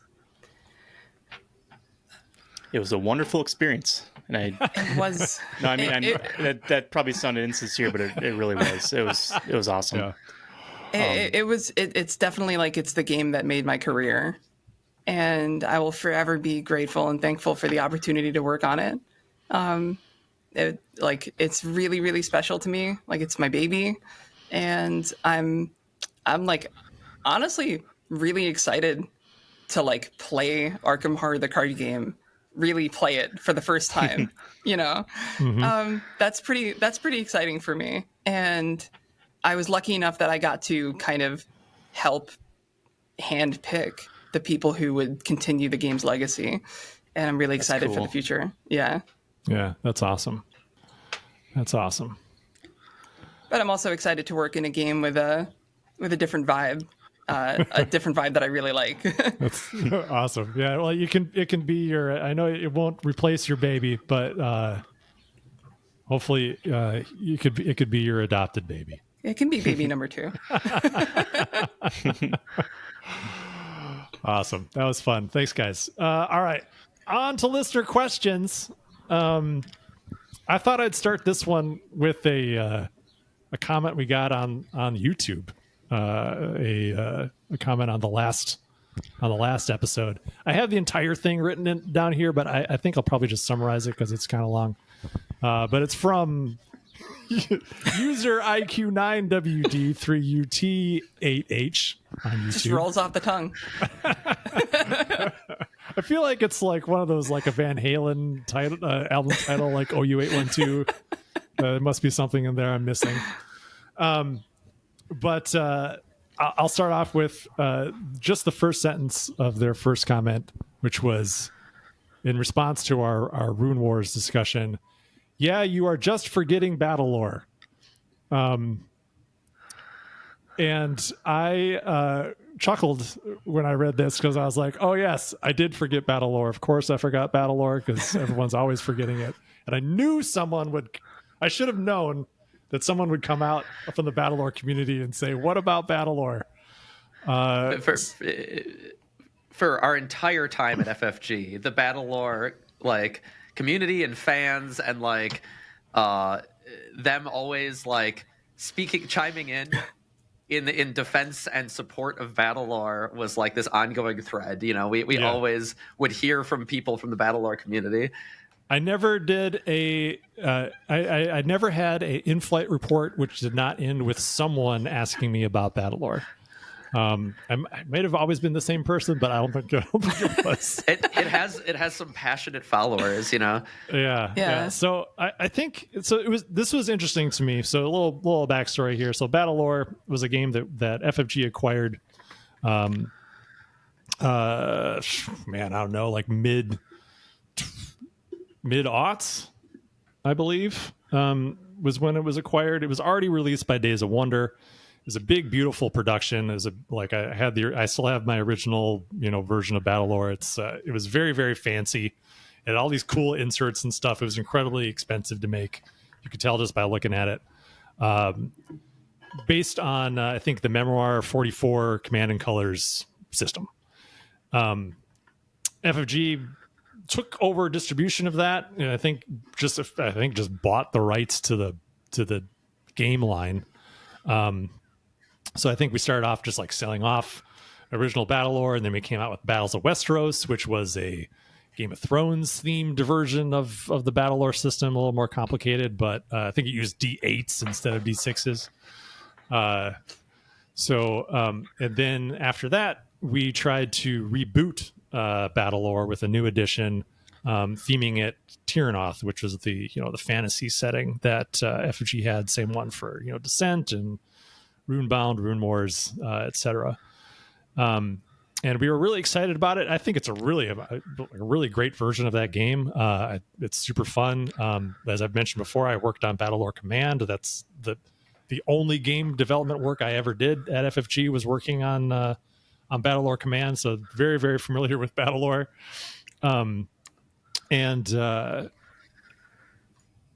It failed. It was a failed title, which was super disappointing because we invested a lot of time, energy, and money into that game. And it released. We had big plans for like a whole range of expansions, telling stories, new factions, new little miniatures you put on your board. But it was all pretty much immediately scrapped because the game just kind of fell flat from the beginning. But it did speak to some people. Like it was a good game. It just was not commercially successful. So the people who played it and enjoyed it loved it. And I think the person who responded on the YouTube channel is one of those people, right? Who played the game, sees how good it is, and then can't quite grapple with the fact that it was canceled, seemingly for no reason, from their perspective. Because I don't think we were especially at that time, I don't think we were very forthcoming with information about why things were canceled or shut down or anything like that. There wasn't a lot of we were very not even a little. So tight-lipped. Yeah, we were very tight-lipped about that kind of thing. Yeah, so it really allowed for people to just kind of speculate, and the speculation in this, was one of the speculations, and was noted here in this YouTube comment, was that we canceled Battle Lore in favor of the Rune Wars miniatures game. So then I responded to that comment and said, no, we didn't do that. It just didn't succeed. But then as a response to my comment, I thought it was a very interesting insight into the player experience versus a company experience. So from the player experience, if you play this game that you love, and then the game, the publisher who was printing it decides to stop, it, especially if you don't hear anything about it, it feels like a massive betrayal. So it just leads to this really negative feeling. And then that negative feeling then extends to the publisher itself, not just that game line. They still love the game, but they kind of end up disparaging the publisher. And when the publisher says nothing, then obviously that allows for those types of feelings to fester. But what I thought was interesting about this comment is that to them, this was the moment where like they just kind of lost faith in FFG, where from their perspective, they felt, FFG was, focused on fans and making products for fans. And then when this happened, it was like, oh no, we're not about fans. You're just about making money. So if if you have something that's not going to make money, then you'll just cancel it. And I thought that was really interesting because, there's, at least as far as I know, there's no like game publisher out there who can function as a charity, where they can just make games, unless you're doing it, as a hobby, or giving stuff away for free. You're not really depending upon it to, for a livelihood or for the livelihood of employees. That there was never a time really where FFG would print something that wasn't going to pay for itself at least.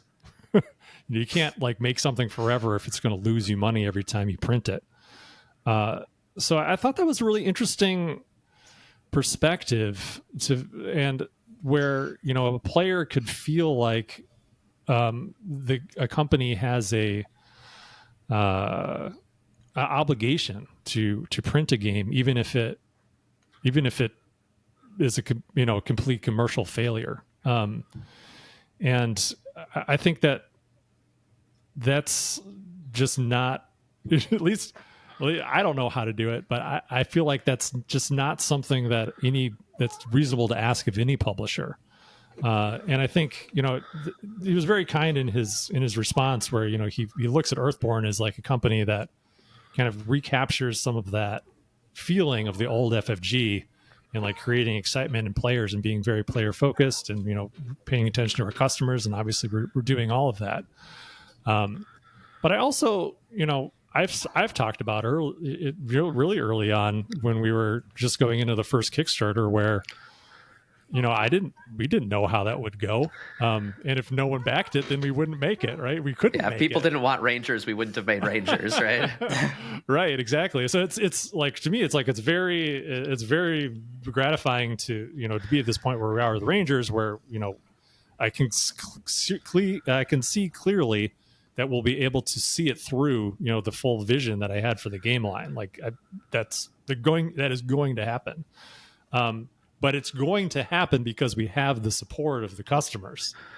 It could not happen without that support. So, Battlelore, while it had, people who really, really loved it, it did not have enough people who really, really loved it to make it a viable game line for us. It's not like, we said, oh, we're gonna make more money on Rune Wars miniatures game than we could on Battlelore, and so we're gonna get rid of Battlelore.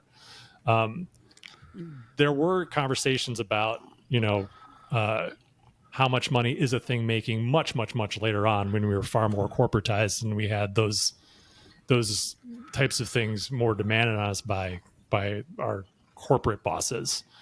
But at this stage, FFG totally still made games that did not make a ton of money to support fans, like Call of Cthulhu, for example. It's a great example.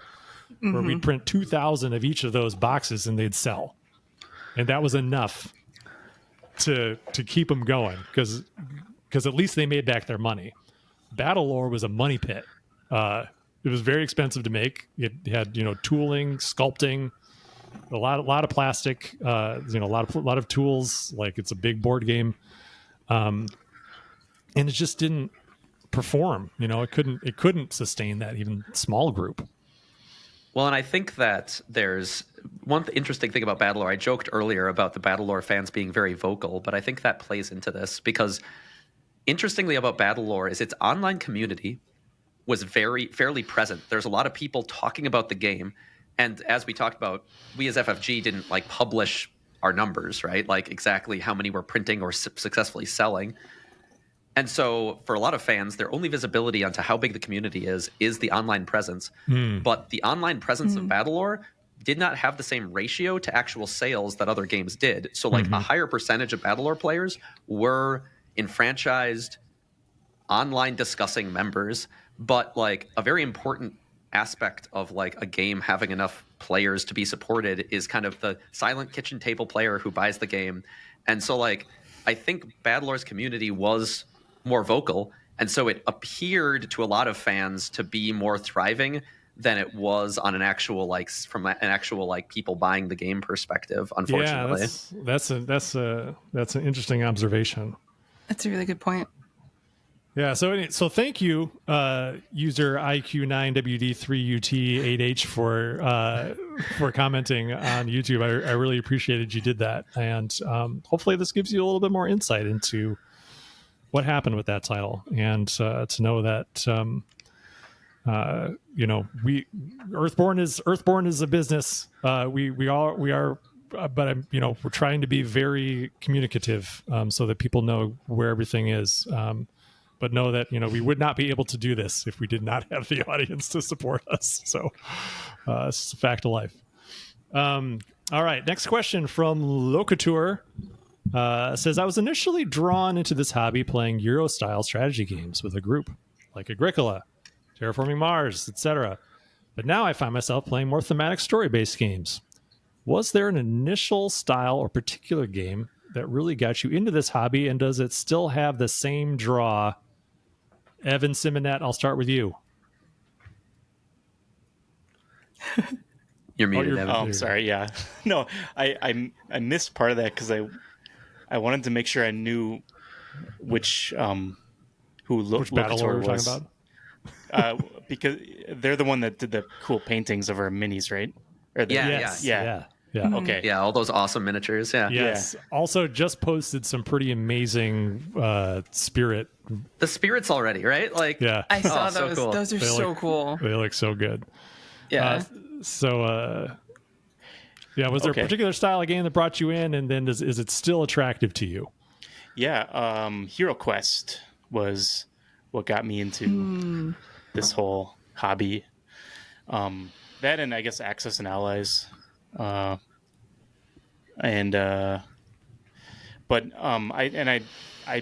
backed the new editions of Hero Quest, and I played Hero Quest through the pandemic with my wife, and I've always loved the swords and sorcery and dungeon delving. It inspired me to before I even worked at FFG, me and a friend were trying to make a board game about trying to get into Dracula's castle before night fell to do him in. And every time you did something, you'd draw closer to nighttime, and it was really exciting, but it was super, super complex and absurd. And there's several different genres of games in one. So yeah, that's anything fantasy oriented was a huge draw for me. Maxine, how about you?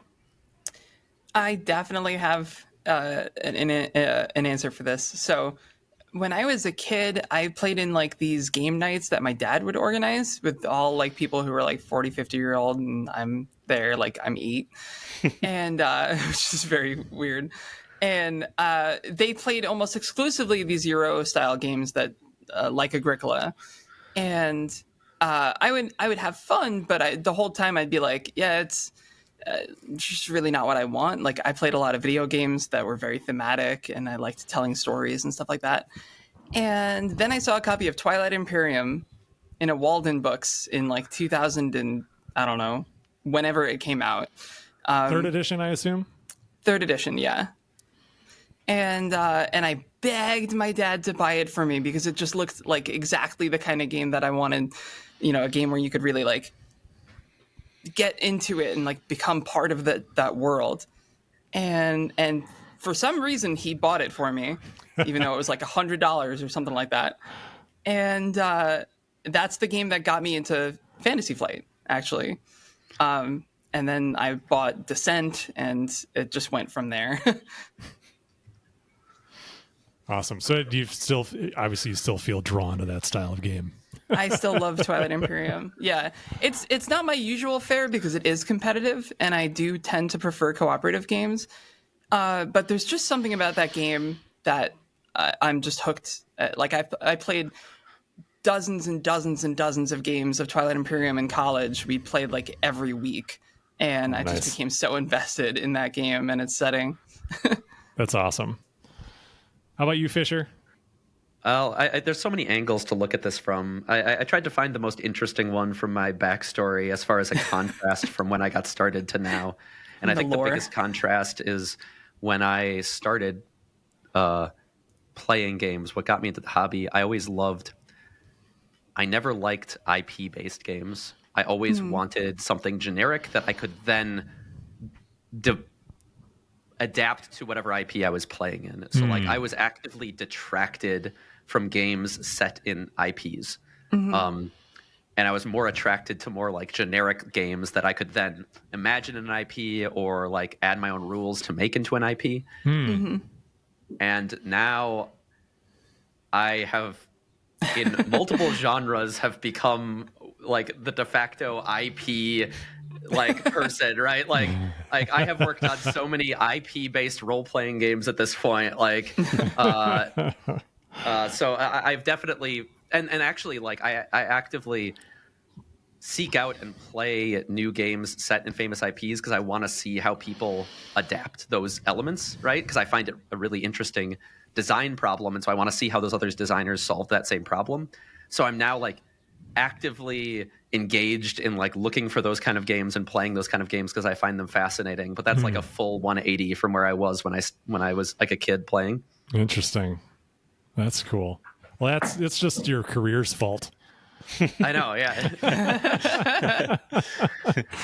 Yeah, I think I was originally drawn in with Dungeons and Dragons. Just seeing that basic Dungeons and Dragons box set in the store at the Shopco in Janesville, Wisconsin. And I was just drawn in by this promise of adventure. Like, I just love this idea of leaving the mundane existence of Earth to go to some cool, adventurous place. So I loved the concept of the Dungeons and Dragons cartoon where they got on a ride and then went through a portal and then ended up in another world. Like, oh, if I could have done that as a kid, I would have done it in a minute. So yeah, that really that kind of that aspiration, that the aspirational feel is really what drew me in, and I think that's the thing that kept bringing me back, kept like tugging on me into the hobby, like because I didn't really get into playing at that time. It was just kind of like lingering there, and I'd have a book, and then later I bought with my very first paycheck ever. I bought the Advanced Dungeons and Dragons Player's Handbook and Dungeon Master's Guide, again with no one to play with. I just wanted those books because they looked really, really cool, and I look at them every time I go in the store and couldn't buy them. So obviously that all that stuff still draws on me, still pulls me in to this day. Like I'm always intrigued by something that has a this promise of adventure behind it. That hasn't changed. That hasn't changed. All it's changed is well, I still don't really have a ton of time to play, so maybe that hasn't really changed either. Everything's exactly the same as it was when I was 8. Exactly the same. Yep. Going to the comic book shop by my house growing up, there was always booster packs of Magic, and I never played. I didn't play until I started at FFG. But it was always mystifying, like the logo and the simple like colored orbs on like a brown leather texture or something. Those old booster pack designs, and I just seeing that just churned my imagination. I didn't even look beyond the packaging and how cool the cards were. So totally hear you. Yeah, totally. All right, so I have a hosting command decision to make here. We're going kind of long. So I'm thinking about maybe we skip the stuff we're into this week and just finish off these last couple of questions. Does that sound good to I'm you fine guys? with that. Works for me. All right. So stay. I'm not into much right now anyway. Yeah, me neither. Yeah, I didn't really have a Still whole lot playing either. Hades. Yeah. I was going to talk about the Iron Claw movie, which I watched, which was very depressing. I heard that. But it's something. It's a movie. All right, next question comes from Greg. Greg asks, and this he directs this to Fisher, but I think if you guys have opinions on this, feel free to jump in. Greg asks, what is Fisher's spicy take on Reiner Knizia as a designer? I like how he's just going for like trying to goad me into like, I don't know, dissing some of the great designers. Yeah. It's not a leading question at all. Yeah, I'm not going to sit here and dunk on other game designers, especially not like one of the most famous board game designers of all time. See, if Anders was here, we could just feed him your answer and he could read it like it's his opinion and you'd get that out. And oh well. If I had okay, so I mean, Reiner's awesome. I love some of his games. Like Modern Art is part of the tape club, which is my games that have gotten so much use they need tape on them to hold the boxes together. Nice. I love games that are like the quintessential expression of a mechanic, and Modern Art is like the quintessential expression of auction. And like obviously he has all sorts of good games. So like sorry Greg, I'm not gonna dunk on Reiner, but I guess if I had a spicy take, my spicy take would be that while an oeuvre of over 700 games is impressive, I would have loved to see what Reiner's games would have looked like if he had even made just 70 and spent 10 times as much time on each game. Like, I would have loved to see, maybe it's not his style and like how his brain works. It doesn't seem to be. No. But I would love to see it. Like, I mean, not even 70 games with 10 times each, or 7 games with 100 times each. What would those games have looked like? I would love to know that. And like, so you can kind of extrapolate a slightly spicy take out of that.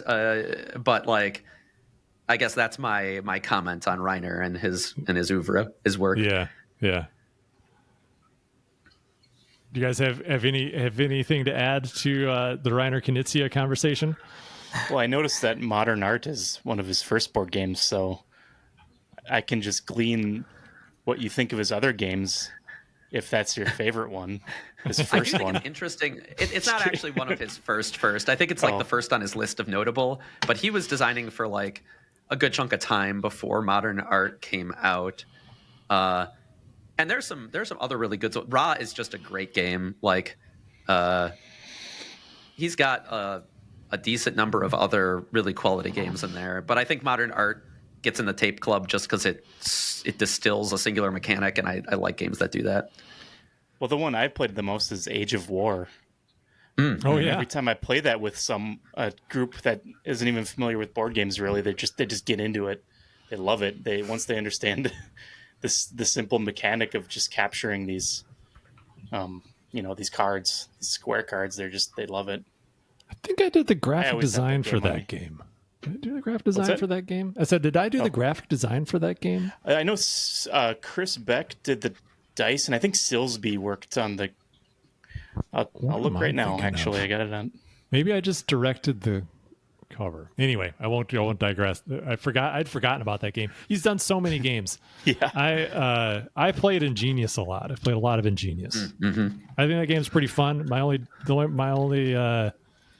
only negative, in my opinion, of Ingenious is that it's terrible for socializing because everyone's just staring at the board, like figuring out what the hell to do next. It's one of these games where you're just like, yeah, just sitting there contemplating. Yeah, but I thought that was pretty clever. It was the first time I ever encountered the maybe the first one, I don't know, the idea of like you have several score tracks and your score is your highest track. I thought that was pretty clever. It was ingenious even. That's you have several things, but like you take the lowest, or you take the middle, or you take the highest. It was the lowest. Your lowest track was your score. That's right, not your highest. That's a Reiner special. Yeah, he loves that one. Yeah. I like that one. All right. Next question. We have 2 more. Klets or Cleats or I think this is cleanse. Oh, that's Cleanse. Oh, that makes Yeah. more sense. Cleanse asks, it looks like this is just a statement. We have just had Scepter of Harmony as the card of the day, and there's been some discussion about the power level of the card. MJ used it in her deck in the last playcast, and maybe she can talk some minutes about why she used it. Because you're a 3 spirit. Because I was 3 spirit.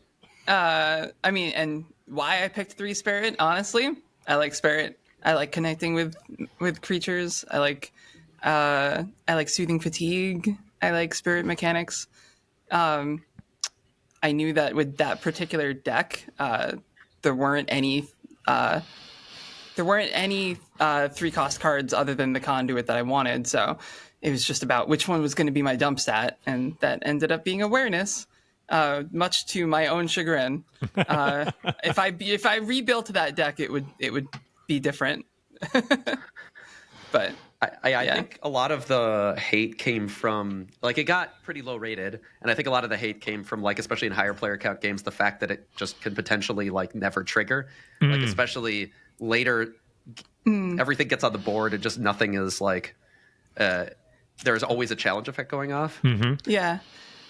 So I like taking lots of tests, and I've found, at least in most of the games that I've played with the Scepter of Harmony, I'm always at least once or twice per round triggering some test that doesn't have a challenge effect go off.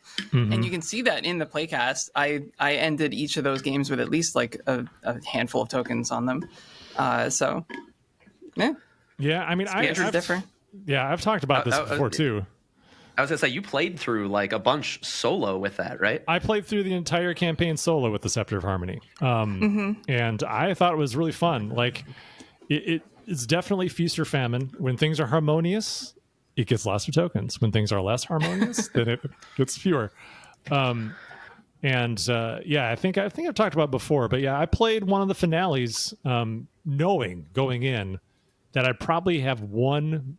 I could play one manifestation for the entire finale, because I probably wasn't going to get another token on my conduit, and I could see how a particular style of gamer might say that sucks. But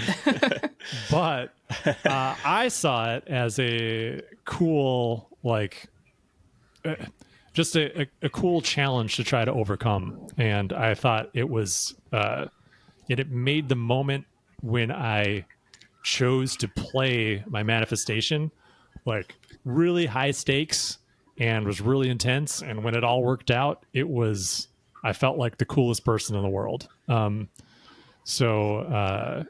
think it's just a matter. It's just how you look at it, and like, what if you're looking for like the best thing ever, and it's going to be best always, then yeah, I don't think the Scepter of Harmony is the right conduit for you. But if you're looking for a fun, role playing experience, I thought it was really cool because it made me feel at the end like that my character had learned something about himself. And I actually had thoughts of like, oh, maybe my character would go on to remove the manifestations from his deck and then become something else, because he learned that he doesn't need to do that, and he can just get by with his wits. So I thought that was kind of cool. I liked that. Some folks also made the observation that it does probably have one of the more powerful exhaust effects of any conduit. It Get does, those tokens. yeah. Being able to just turn them into progress on beings is pretty good. Yep. There have been multiple times I'm just like, oh, right. I need 2 progress left in this being. I'll just boop. It's gone. Yep. Old bloody clicker's disconnected. Doesn't matter. Yeah, exactly. Yep. I'll also say, if you're running this conduit and you're having trouble getting tokens, there might be a new card. There might be a new role that might help with that. Yeah. Well, we've already, I think, spoiled it. So yeah, I think so. Yeah, there is a new but role. I'm being coy about it in case that you don't like spoilers. But yeah. All right. Yeah. Yes. Yeah. We can make it far more reliable for you. All right. Last question. We'll round out the podcast with a question from Veronica. I'll direct this one at you, Evan. You can tell me what you think the answer is. Says Veronica says one of the new Ranger cards from Stewards of the Valley is an alloy recycler. What are we recycling with that? Is that a question about what is actually being recycled in the art, or I would think I it's recycle with it? I think it's interesting to what are we recycling the art, and then we can, obviously this has a very clear mechanical function, but what are we recycling in that art? It's just it's an old, damaged gizmo being recycled into a fresh new one. I believe. I have to look at the art again. Yeah, I think you've At got least it. that's what it was initially. I think you've got it exactly. But what would I recycle with it? I would just start throwing plastic into it and turn it into something else. I don't know. Is plastic really an alloy, though? I think those it has to be metal, right? Yeah. Oh, yeah, you're right. I'm sorry. I think we liked the sound of alloy recycler, so that I think we could maybe imagine it pulls the alloys off of whatever gear it is, and then so you can reuse them in some use the bits in some way. Oh yeah, looking at the art, it's just a bunch of kind of, in my mind, it was just, when I made the sketch, it was just kind of a bunch of broken, damaged components, worn out components. So I love the idea of scavenging scrap like that. Yeah, but Fisher, you built an entire deck around this card. Oh yeah, no, mechanically it's very interesting. It's one of a couple cards that David designed to kind of enable one of our archetypes from the core set that just didn't get enough service in the core set to really make a full deck around, which is an alternate playstyle for the Artificer. Right now, the engine builder is the de facto Artificer deck, but there's kind of a churn and burn Artificer we always wanted to enable, and this really allows it to happen where you can use gear, use it up, and then get more value out of it another time. Because mechanically, it allows you to basically once a gear is discarded from play, you can attach it to the recycler, and then you can take cards off the recycler and commit them to tests for their icons. So you basically get to use the card twice. You get to play it, and you get to commit it for icons. So it can make that churn and burn Artificer deck very efficient. As far as in the lore, what you're recycling, I kind of imagined that it was a combination of items you have that are that you need that are no longer useful. You wouldn't dispose of them. I kind of imagine that there's very little or to no waste, right? You find ways to be efficient with what you use, but also you're coming across all sorts of old technology, right? Long since useless due to time. And there's, you're probably also recycling those and able to get different metals out of those that you can then bring back to towns for people to repurpose and use elsewhere. So I kind of imagine that you're recycling a combination of some of your own stuff as well as things you find throughout the valley. Yeah, that's cool. That's cool. I like that. I don't know if it's easy to infer what's happening with the actual piece of tech, but in my mind, when I was trying to come up with what this looked like, the middle collar, I imagine started at the bottom and suspended above it, and the energy field was all the scrap, and then it would slowly rise up and break down cool. and restructure whatever was within its band of effect until it got to the top, and then the whole thing would kind of collapse on itself as well once it was done, like a little. That's cool, like a little tin. cup, like a cup, yeah. Little portable camping cup. That's awesome. All right, that's an episode. It was an epic one. We didn't even get into what we were into, and still we eclipsed 2 hours. This will be as Anders is fond of saying, this is one of our longest episodes. All right, well, thank you all for joining us. Thanks for hanging out. This was super fun. Like I said, Anders will be back next episode, I hope, and I'll be back in Minnesota next episode, so prepare. Wow. I will prepare mentally for that. Well, don't worry, it's warm here now. That's right. That's right. Yes. All right. So thank you all for joining us. Remember to follow us on social media. And if you have any questions for the podcast, you can put them in our Discord, or you can reach out to us at info@earthbornegames.com. The pledge manager is open for just a couple more weeks. So if you're listening and haven't backed yet, go ahead and do that. Or if you've been thinking about adding those tokens or that extra thing, go ahead and do that. A few more weeks to do it, and then we'll lock it all down and get down to the business of manufacturing everything.